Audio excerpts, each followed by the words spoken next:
Amém. Glória a Deus. Antes de entrar aqui no segundo tema, respondendo a pergunta de uma moça, talvez seja a pergunta de outras pessoas. Onde está a Michele? Foi arrebatada? Minha esposa, né? Minha esposa está comigo no congresso. No entanto, nós vamos embora daqui a pouquinho, às 10h30, às 22h30. E aconteceu alguns problemas lá com a Isabela, teve que dar banho, coisa normal. Na verdade não é problema, é coisa normal. E ela está lá em cima cuidando da Isabela e se organizando para a gente poder partir daqui a pouco às 22h30. Então não se preocupe, está tudo bem. Ela só não pôde estar conosco nesses dois momentos. Ela queria até, eu estive com ela agora, era desejo dela estar conosco aqui, mas infelizmente não deu. Vamos para o segundo momento. Casamento começa no namoro. Como nós devemos nos preocupar com a forma como nós temos nos relacionado no nosso namoro. Porque casamento começa no namoro. Eu aprendi isso. E eu costumo dizer, irmãos, onde eu vou, que o fato de eu estar aqui pregando não quer dizer que eu tenha acertado em tudo que eu estou falando. Mas quer dizer que eu colhi os frutos daquilo que eu errei também.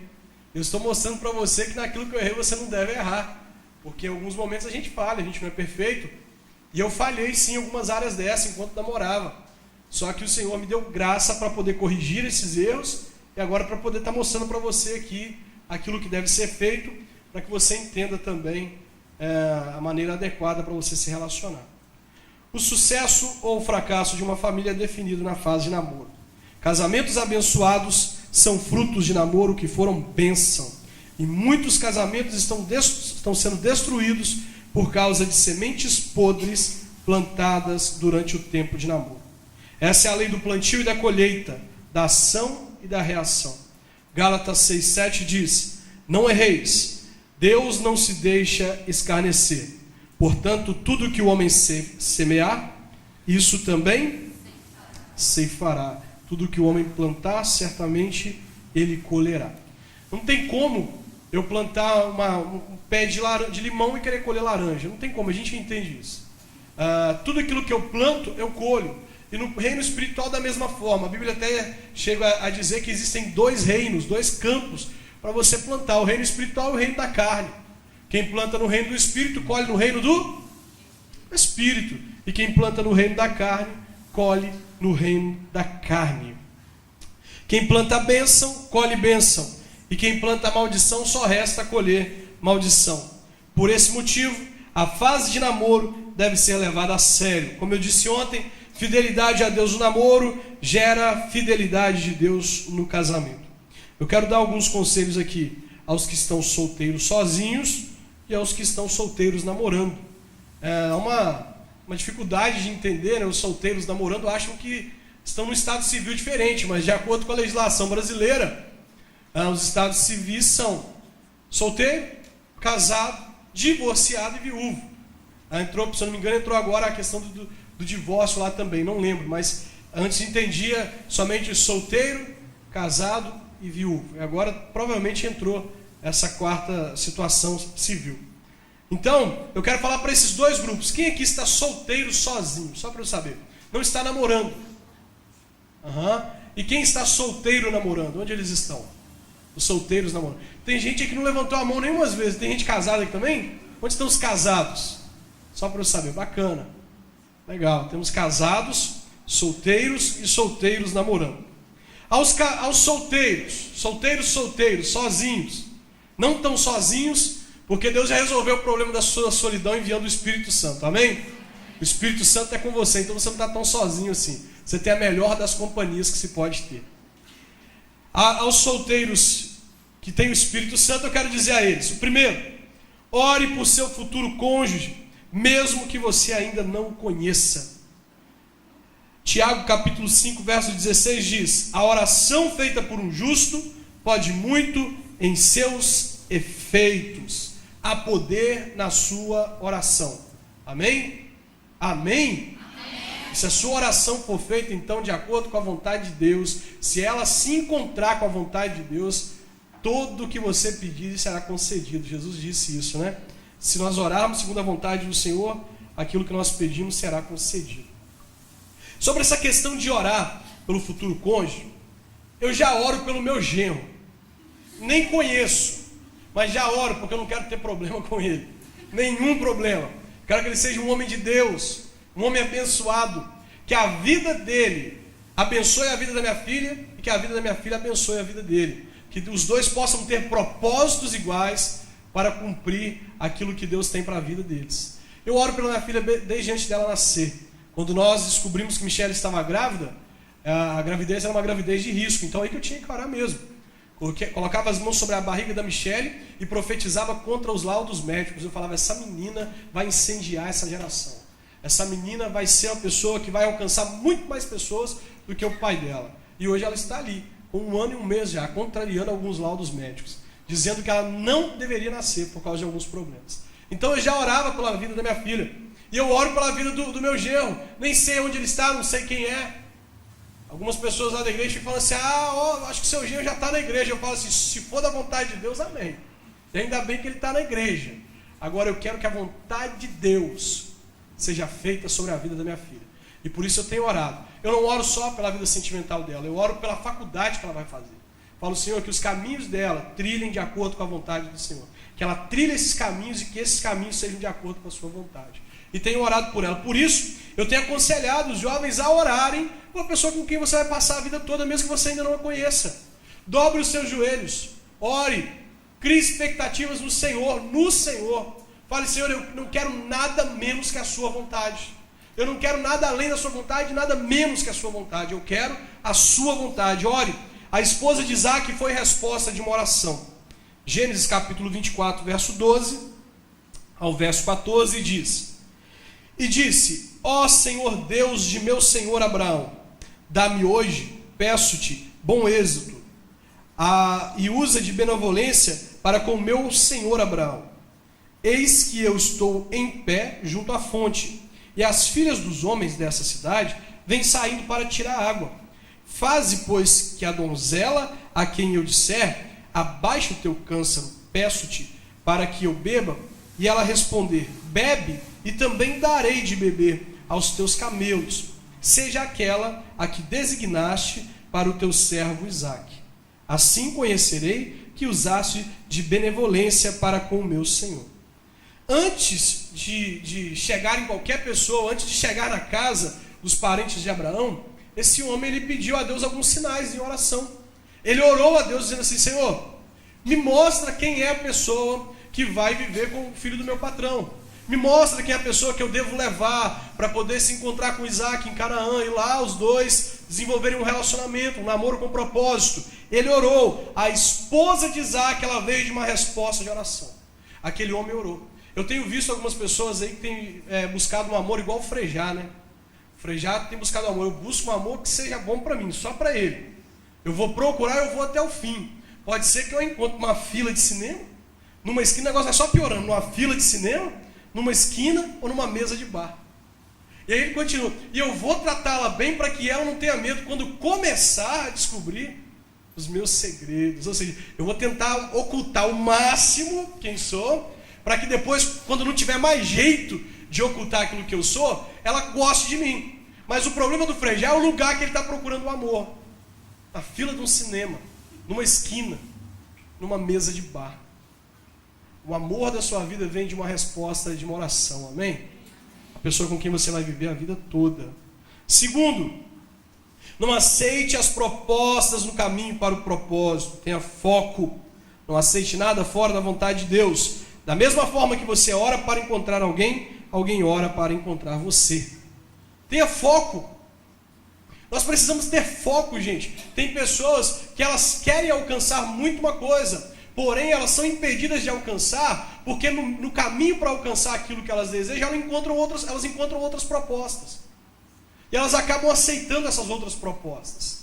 Há uns dias atrás eu encontrei com um empresário bem sucedido no ramo de supermercados, e esse empresário conversando comigo, ele falou comigo assim, Júlio, sabe por que eu consegui chegar onde eu estou? Tendo uma rede de 8 supermercados muito grandes, a maior rede de supermercados de Minas Gerais é desse irmão. De Minas Gerais, existem outras redes aí de outros lugares que cresceram e agora tem supermercados lá. Mas ali de Minas Gerais é dele. São 8 supermercados. Ele falou comigo assim, eu não tenho nada diferente de ninguém. A única coisa é que eu tenho foco. Já me ofereceram um restaurante e eu falo, meu negócio é supermercado. Já me ofereceram farmácia, e eu falo, o meu negócio é supermercado. Já me ofereceram bois, e eu falo, o meu negócio é supermercado. Eu tenho foco naquilo que eu quero. Eu sempre orei a Deus para que eu tivesse uma empresa assim. Eu comecei com uma mercearia focando no supermercado. E eu nunca mudei a minha ideia. Por isso, Júnior, eu alcancei o que eu quero. Por isso você precisa ter foco. O que você quer? Você quer um amor para toda a vida? Quem quer um amor para toda a vida? Só para eu saber. Então busque o amor para toda a vida e rejeite as propostas que vêm pelo caminho. Porque muitas são as propostas, como eu disse. Eu acredito que, por exemplo, hoje você está aqui ouvindo a palavra de Deus, mas antes de estar aqui, você recebeu um convite para talvez estar numa festa. E aí você decidiu estar na casa do Senhor, ouvindo princípios do reino. Rejeite as propostas, tenha foco. As propostas são pessoas que o diabo coloca na vida daqueles que possuem grandes propósitos de Deus.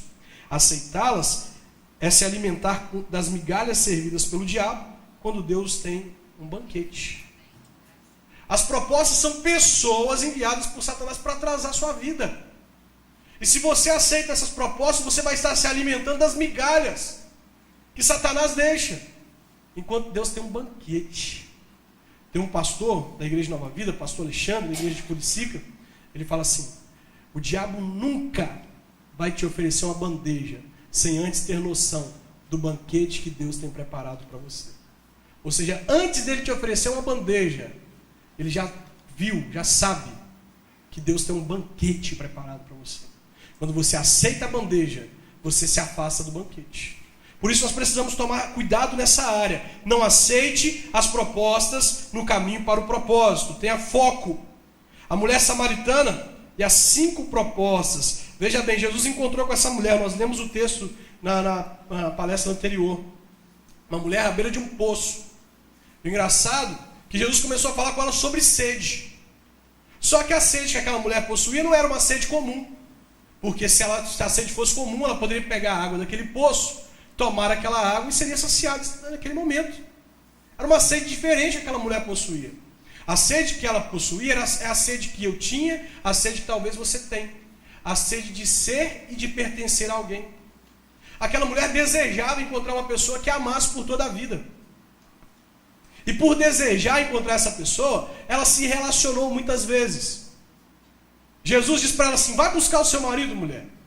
E ela diz assim, eu não tenho marido. Aí Jesus fala assim, você disse a verdade, você já teve 5. 5. Já morou com 5 homens. E este com quem você está agora, não é seu marido. Ela procurava ter a sua vontade, a sua vida, os seus anseios satisfeitos em relacionamentos.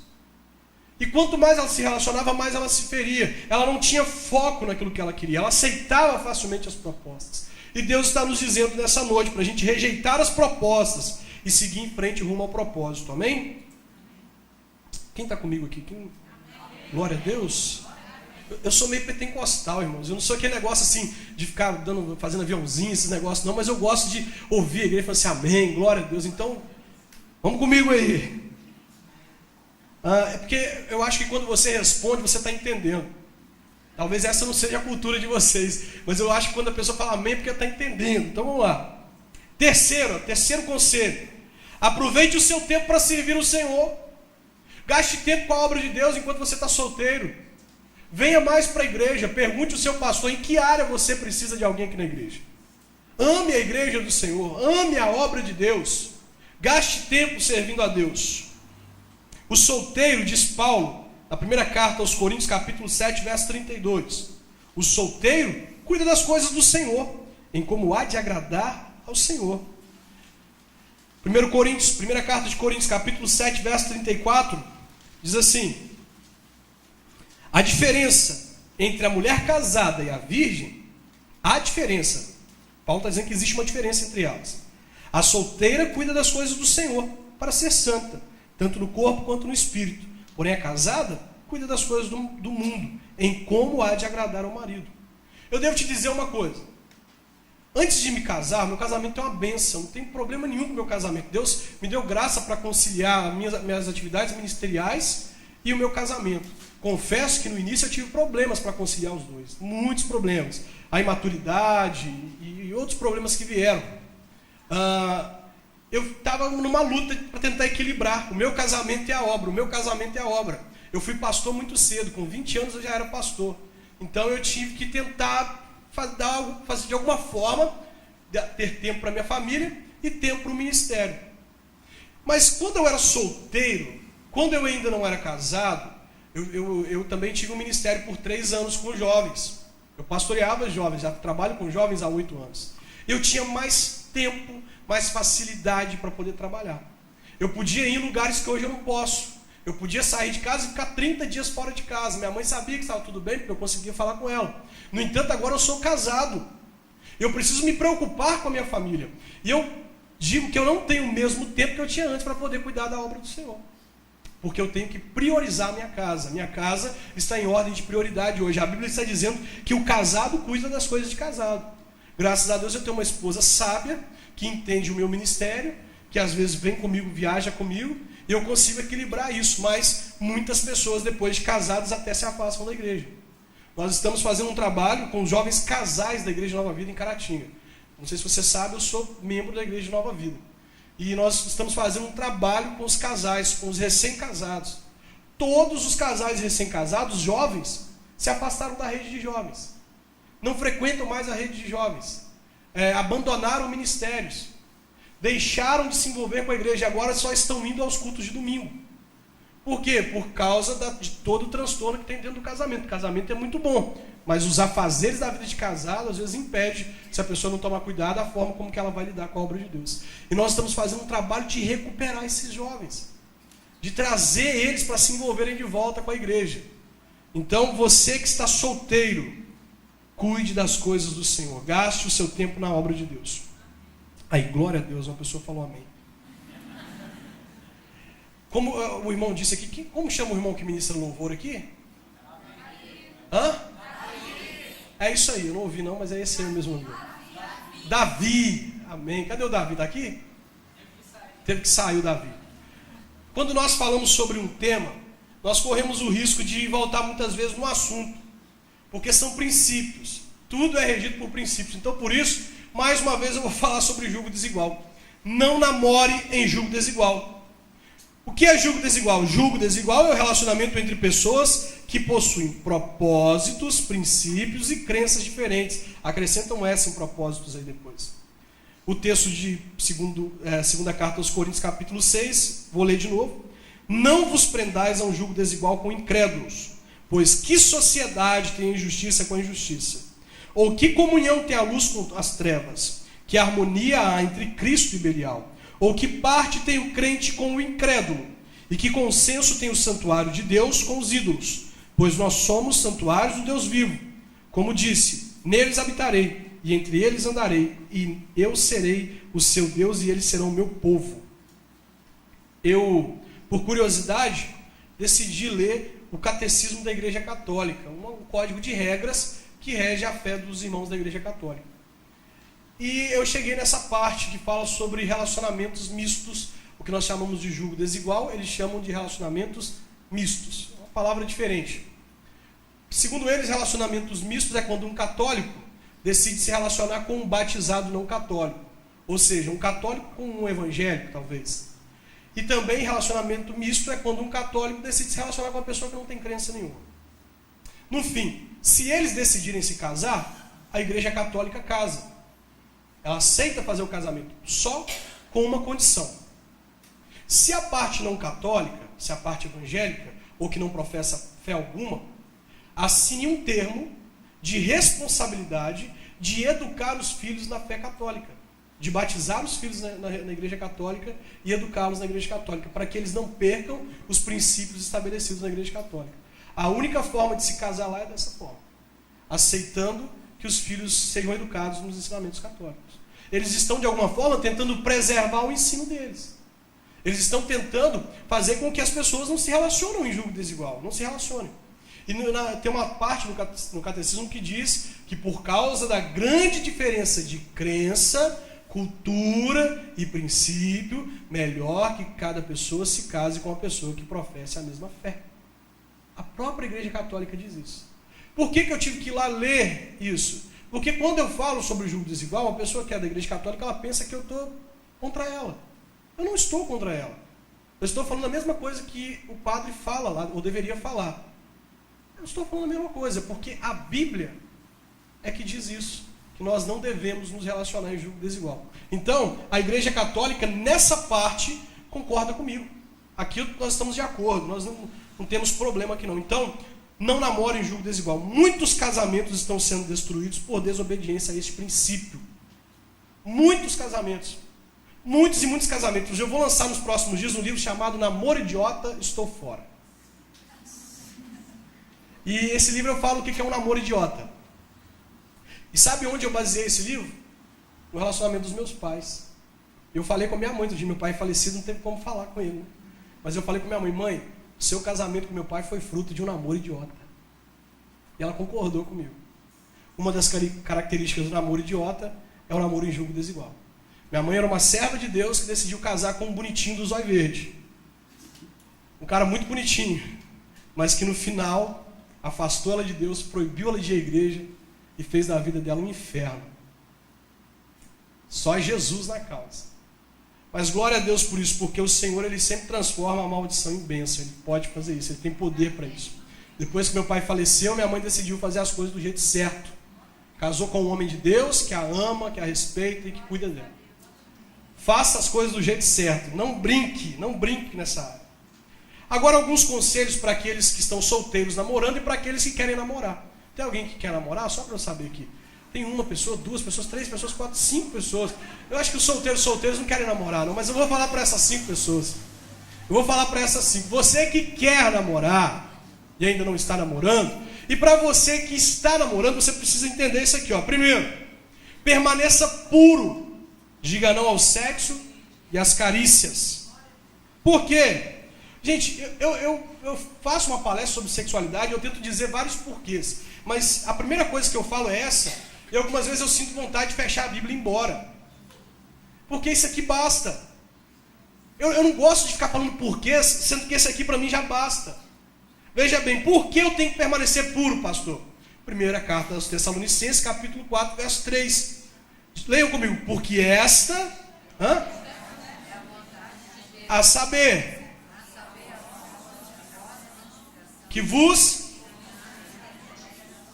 Agora vamos junto como um coral. Porque esta é a vontade de Deus, a saber, a vossa santificação, que vos abstenhais da prostituição. Por que eu devo permanecer puro? Porque é a vontade de Deus. E aí basta.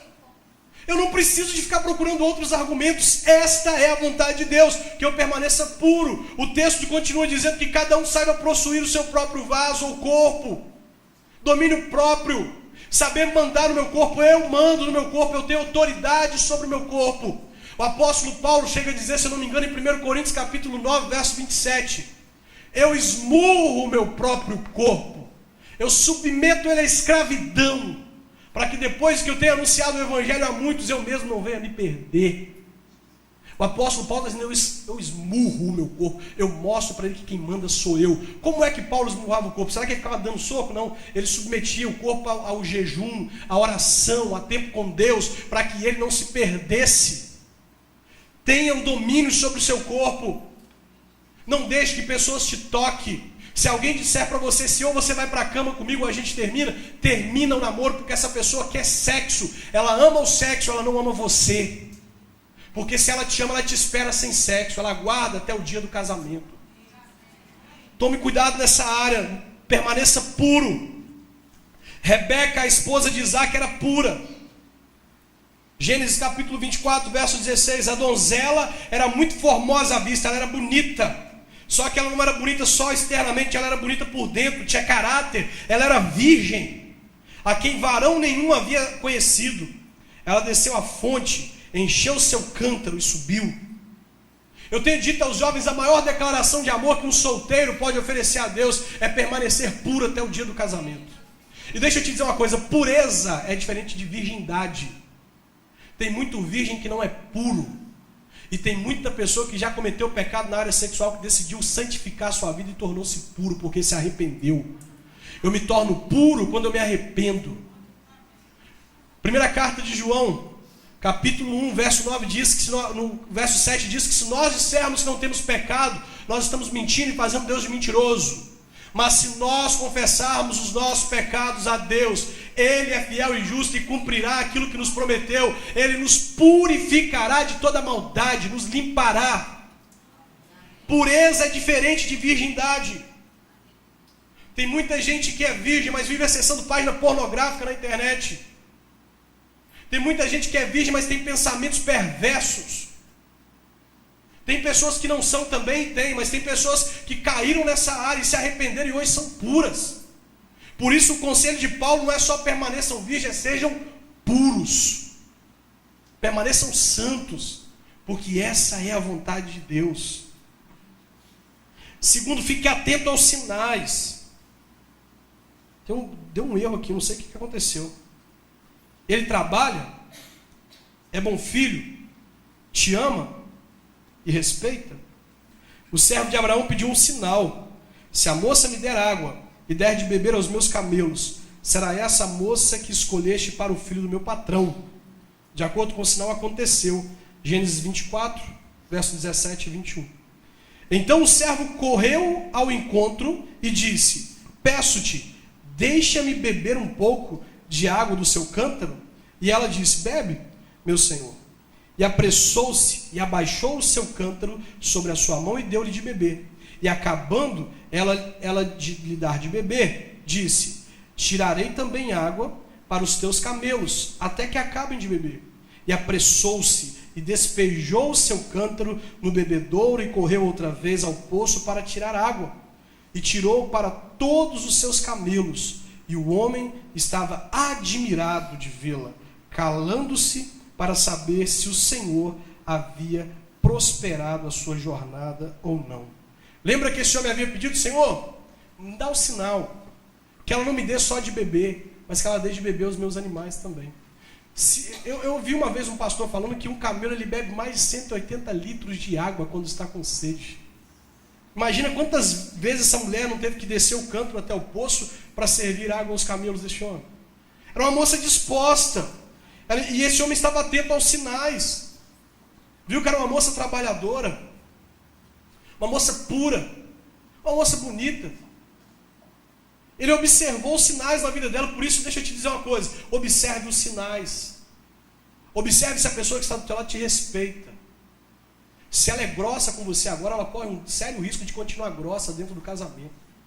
Se ela é mal educada com você, ela corre o risco de continuar sendo mal educada dentro do casamento. Se ela não te respeita, se ela fala de qualquer jeito com você diante das pessoas, pode piorar dentro do casamento.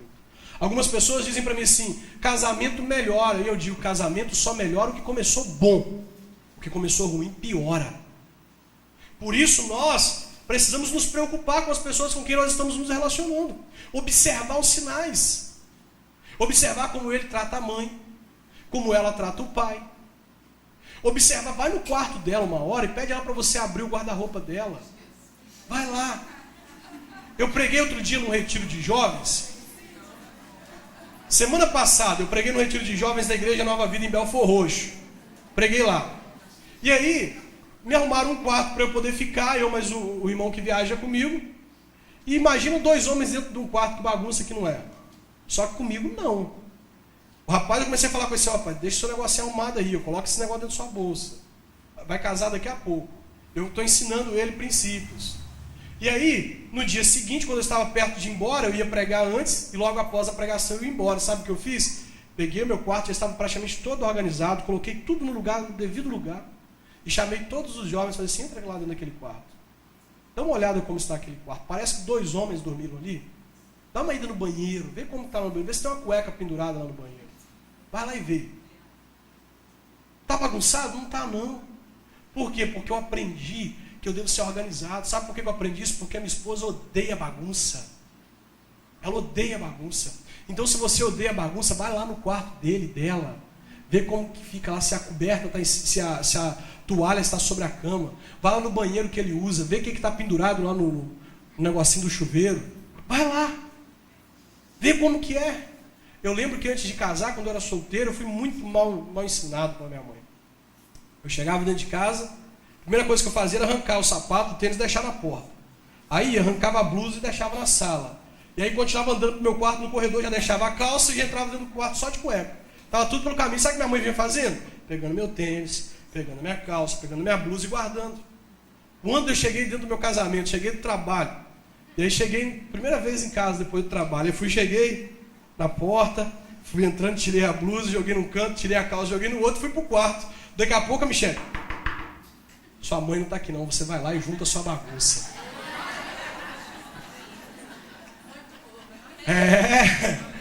Eu pastei, mas eu aprendi.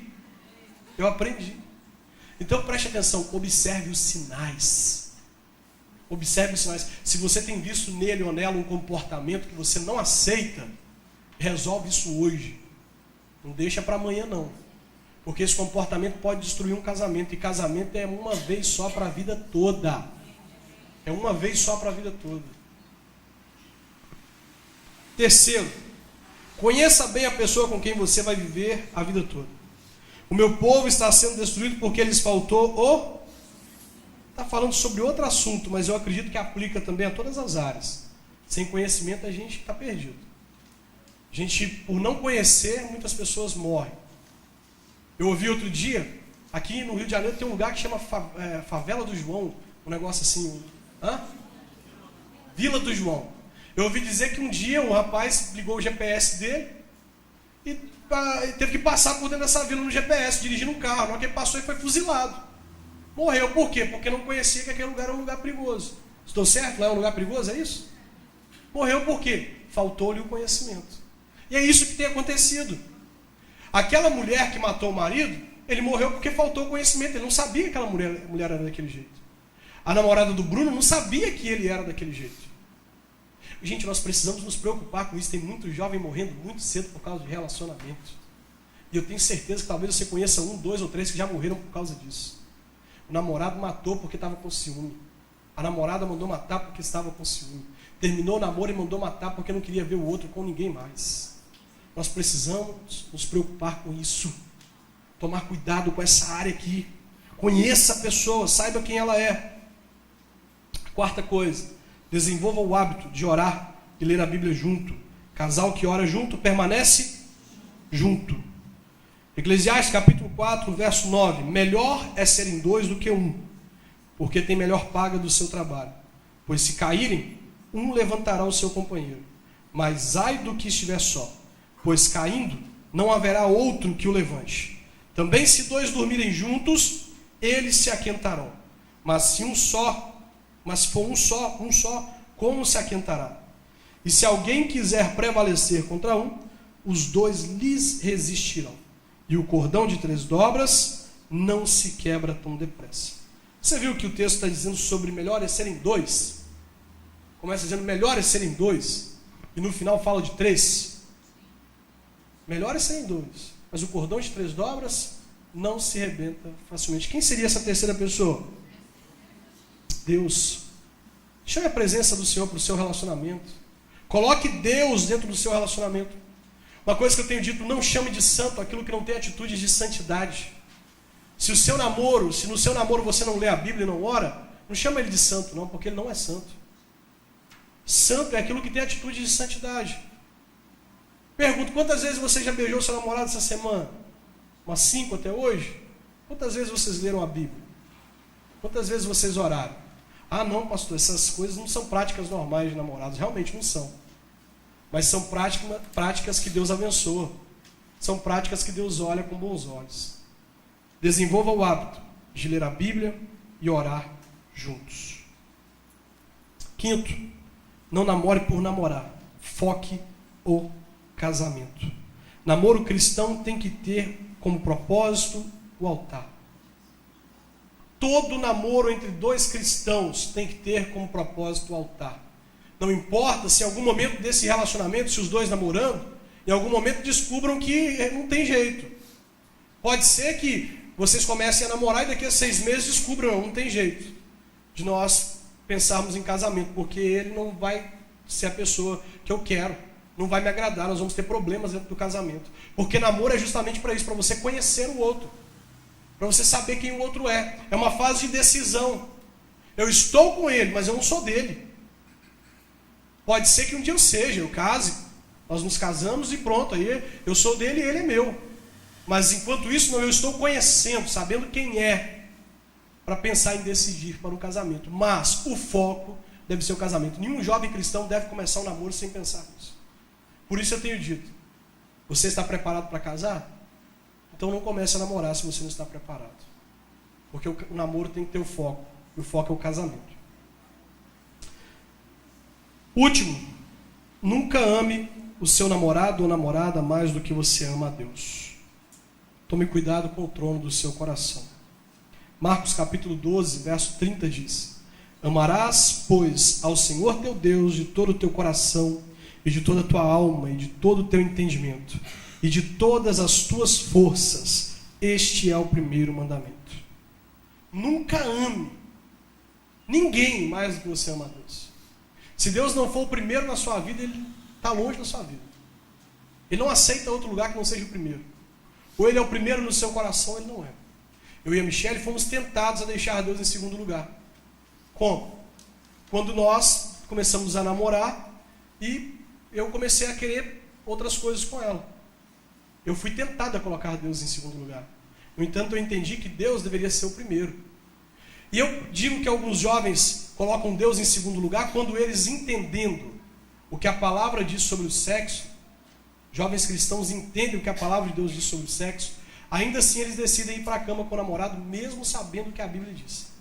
Quando eles cometem esse erro, eles estão dizendo assim: eu amo mais o meu namorado, eu tenho mais medo de perder o meu namorado do que perder a presença de Deus. Na verdade, a presença de Deus não tem importância nenhuma para mim. O que eu tenho medo é de perder o meu namorado. O que eu tenho medo é de perder a minha namorada.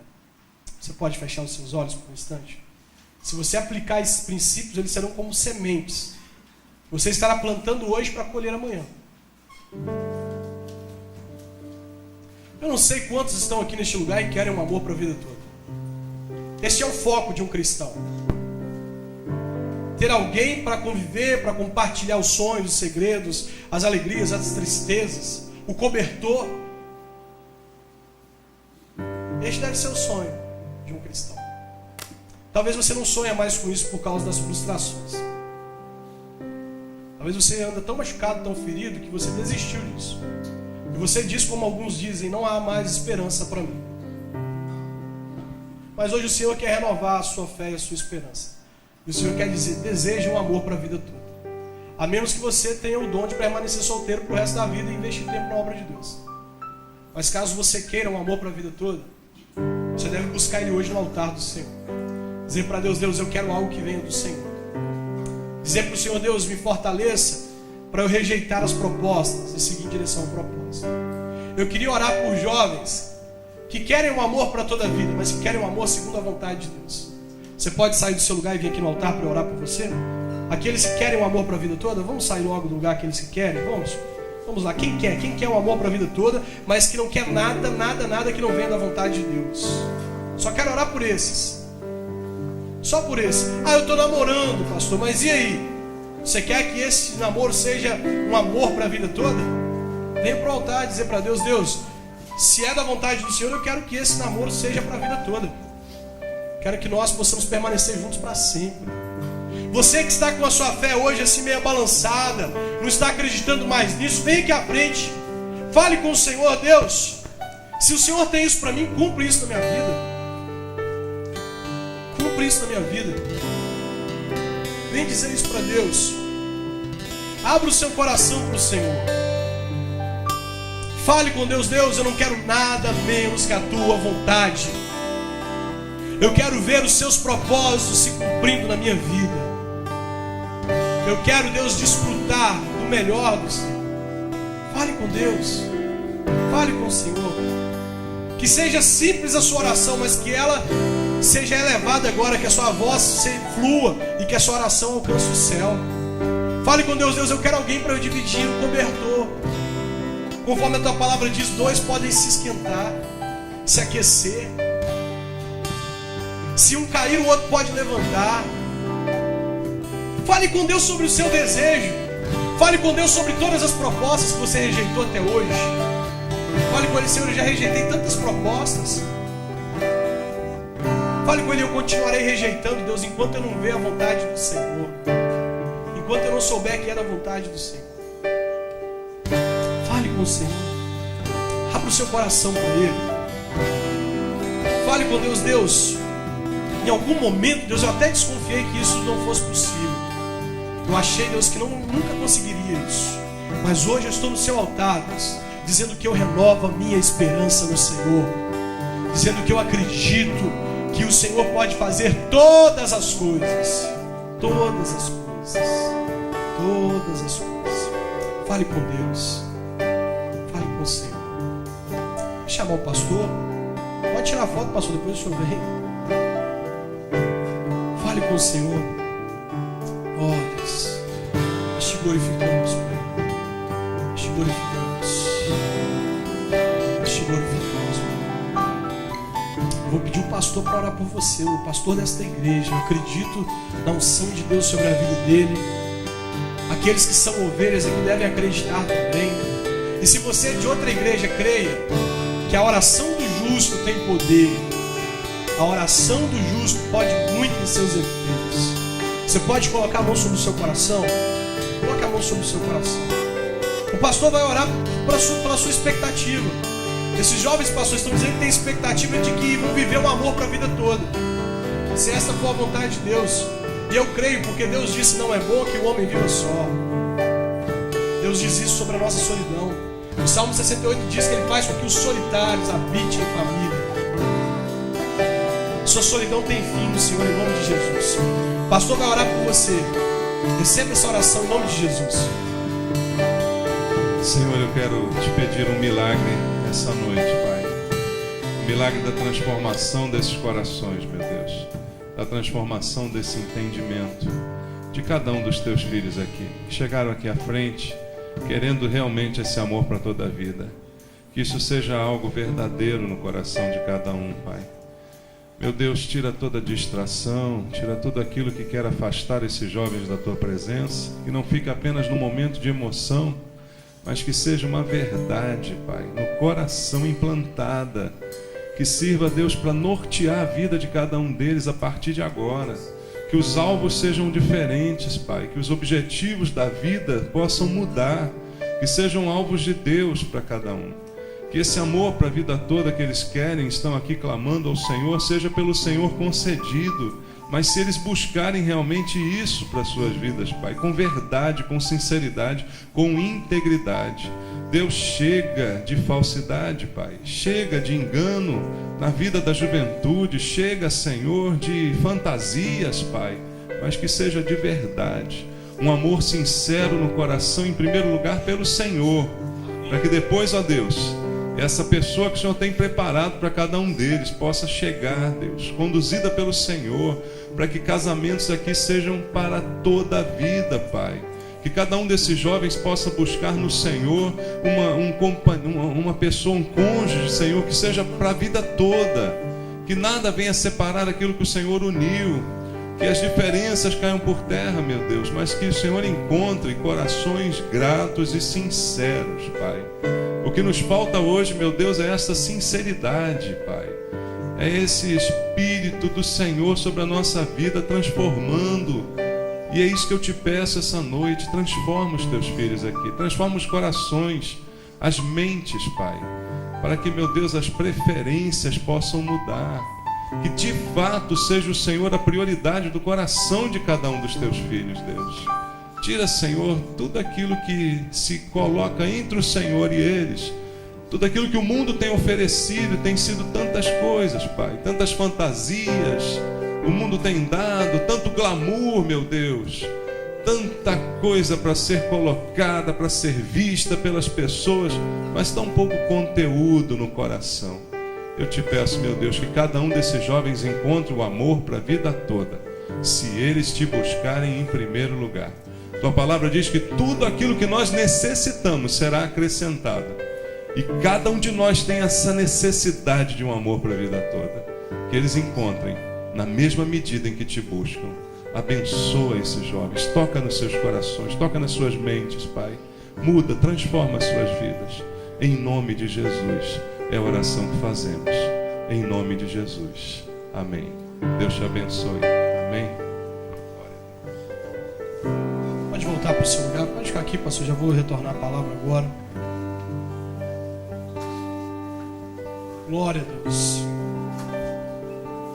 Deus seja louvado.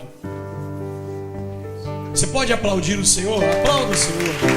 O Senhor, Deus. Recebe o nosso louvor, Pai. Recebe a nossa adoração. Seja glorificado em nome de Jesus. Em nome de Jesus. Quero agradecer ao pastor Maurício a oportunidade. Agradecer a você. Se você quiser sentar, pode sentar, fica à vontade. Agradecer a você por ter cedido esse tempo, por ter me ouvido durante esse tempo. Eu espero ter sido bênção na sua vida. Espero que Deus tenha falado ao seu coração e que Deus acrescente coisas à sua vida a partir de hoje. Espero, pastor, que não tenha ferido princípios aqui que o Senhor tem ensinado. Espero que tenha falado apenas aquilo que é correto, bíblico. Que Deus te abençoe. Na apostila, na primeira página da apostila, você viu aí, tem todos os nossos contatos. Estamos no Instagram, no Facebook, temos blog. Nós estamos nesse negócio tudo aí. Estamos usando todas as armas como instrumento para poder alcançar as pessoas. Então, se você quer me seguir no Facebook, me segue para a gente continuar tendo um relacionamento. Se você quiser procurar a página do Namoro com Propósito, encontra ela lá. Nós somos hoje 670 mil pessoas, para a glória do nome do Senhor. É uma geração que tem se levantado e Deus, eu tenho certeza que tem se agradado dessa geração que tem escolhido a vontade de Deus. Muito obrigado pela oportunidade. Que Deus te abençoe rica e abundantemente. Glória a Deus.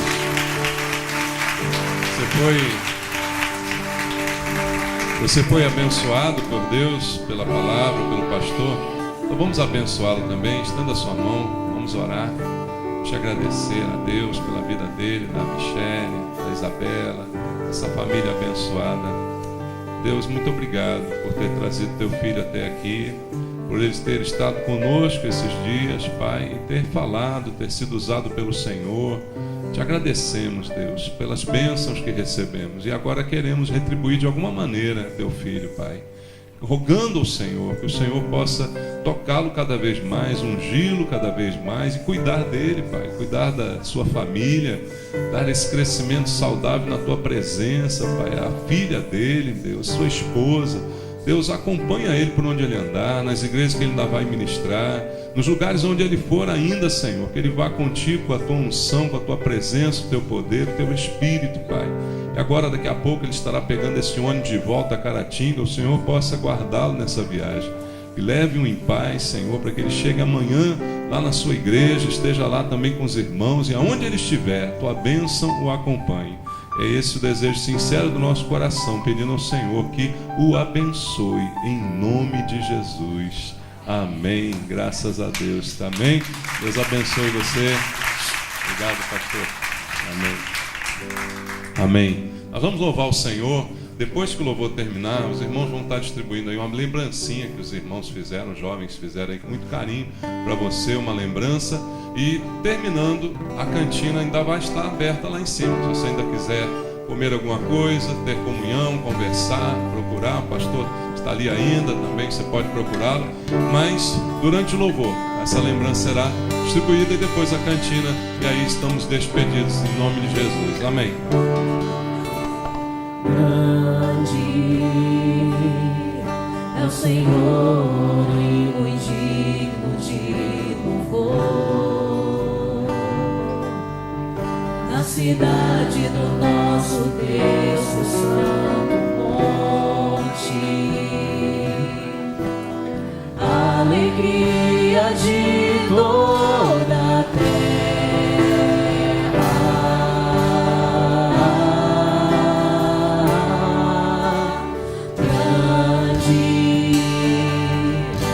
Senhor, em quem nós temos a vitória e que nos ajuda contra o inimigo. Por isso, diante dele nos prostramos.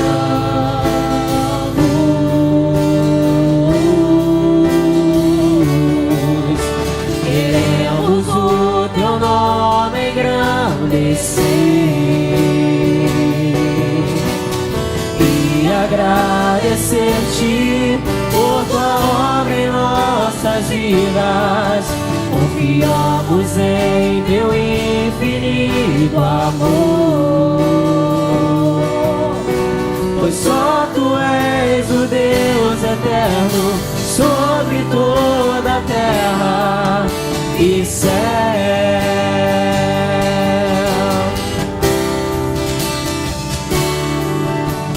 Grande é o Senhor e digno de louvor. Na cidade do nosso Deus, santo monte, alegria de toda a terra.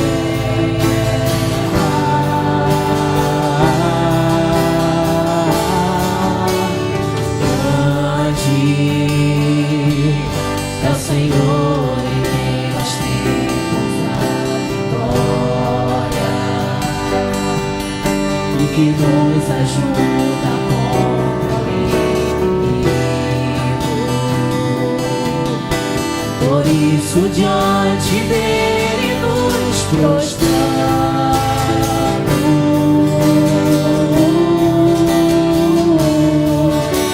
Queremos o teu nome engrandecer e agradecer-te por tua obra em nossas vidas.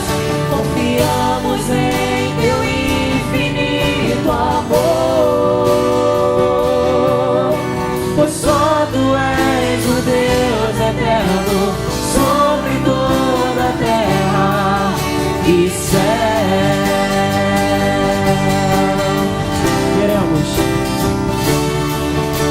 Queremos o teu nome engrandecer e agradecer-te por tua obra em nossas vidas. Confiamos em teu infinito amor,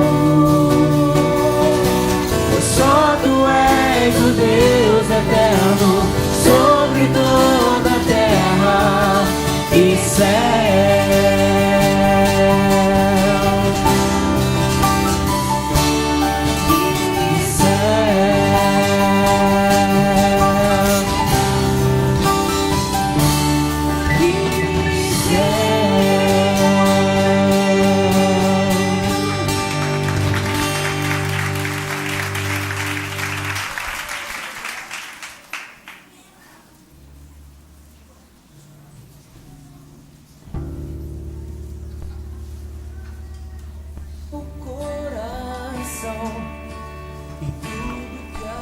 Amém, pessoal. Vamos estar agora em comunhão lá na cantina e agradeço a presença de todos. E sei que Deus falou muito ao coração de várias pessoas aqui e que nós venhamos cada dia mais nos santificar na presença do Senhor. Amém? Muito obrigado. Fiquem com Deus.